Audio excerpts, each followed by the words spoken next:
மதுராந்தகத்தில் தெருமுனை பிரச்சார கூட்டம். செங்கல்பட்டு மாவட்டம் மதுராந்தகம் நகரம் சார்பில் தெருமுனை பிரச்சார கூட்டம் மதுராந்தகம் நகர கழக செயலாளர் பூக்கடை சரவணன் ஏற்பாட்டில் தெருமுனை பிரச்சார கூட்டம் நடைபெற்றது. கூட்டத்தில் செங்கல்பட்டு கிழக்கு மாவட்ட கழக செயலாளர் திருக்கழுக்குன்றம் எஸ் ஆறுமுகம், மதுராந்தகம் சட்டமன்ற உறுப்பினர் மரகதம் குமரவேல், தலைமை கழக பேச்சாளர் துவுலி நல்லுசாமி இவர்கள் கலந்து கொண்டு சிறப்புரையாற்றினார். அவர் பேசுகையில், திமுக ஆட்சியில் 520 வாக்குறுதிகளை கொடுத்தனர், ஆனால் இதுவரை ஒரு வாக்குறுதிகளை கூட நிறைவேற்றவில்லை என பேசினார். கழக பேச்சாளர் இந்த நிகழ்ச்சியில் அதிமுக நிர்வாகிகள் ஏராளமானோர் கலந்து கொண்டனர்.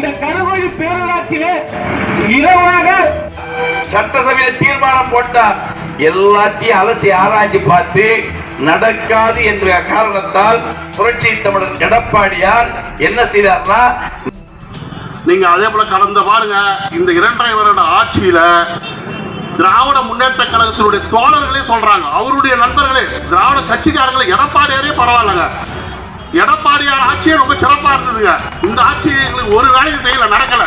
இதுதான் உண்மை, யதார்த்தம்.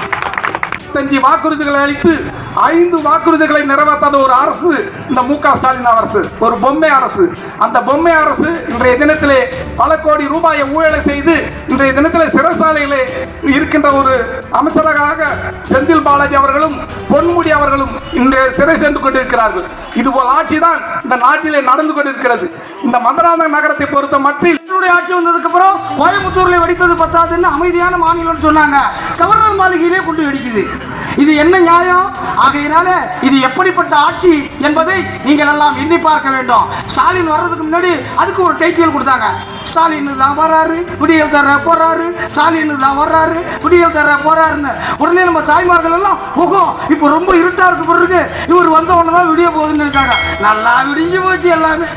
ஸ்டாலின் எதுக்கு எடுத்துட்டாலும் அன்றைக்கு நீட் தேர்வை ஒழிப்போம்னு சொன்னாங்க. இன்னைக்கு இப்ப என்ன சொல்றாங்க, நீட் தேர்வை ஒழிக்க முடியலன்னு ஒத்துக்க மாட்டேங்கிறாங்க. நீட் இலக்கு நமது இலக்கு எப்படி சொல்றாங்க பாருங்க. அது எதுக்கு ஒரு தந்திரம், அது எதுக்கு ஒரு திறமை, இந்த மாதிரிலாம் நமக்கெல்லாம் சொல்ல தெரியாது. ஆகையினால இப்படி நாட்டு மக்களை ஏமாற்றுவதற்கே குறியாக இருக்கக்கூடிய ஒரு அரசாங்கம் இந்த திமுகவினுடைய அரசாங்கம். இந்த திமுகவினுடைய ஆட்சி, அதுல இந்த கூட்டணி கட்சிகள்லாம் இருக்காங்க பாருங்க, அவங்களை நினைச்சாதான் ரொம்ப கொடுமை. ஒரு காலத்துல கம்யூனிஸ்ட் கட்சினா அதுக்காக அன்னைக்கு இந்த பாடுபட்ட தொண்டர்களை எத்தனை பேர்களை